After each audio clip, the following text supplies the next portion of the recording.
Bonjour.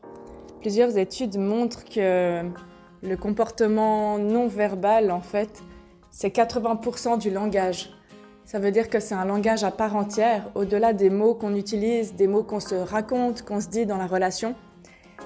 Et il y a un petit outil que j'aime bien donner aux couples, sans faire trop long pour aujourd'hui, c'est de couper de temps en temps la télécommande du son.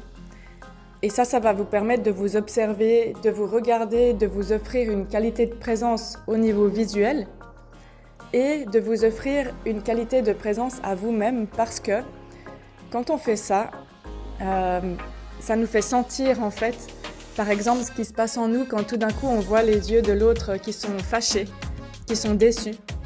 Et souvent ça génère des émotions à l'intérieur. Et du coup, ce que je vous propose, c'est de définir de temps en temps, de faire le jeu comme un jeu en fait, comme une aventure quelquefois. Par exemple, de 17 à 21 heures, vous ne vous parlez pas, c'est-à-dire qu'aucun des deux n'a le droit de parler. Donc,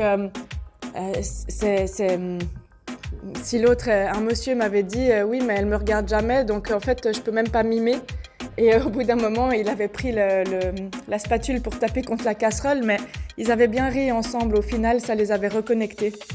Donc en fait, quand on fait ça, on doit trouver des moyens créatifs d'être au contact, en lien avec l'autre.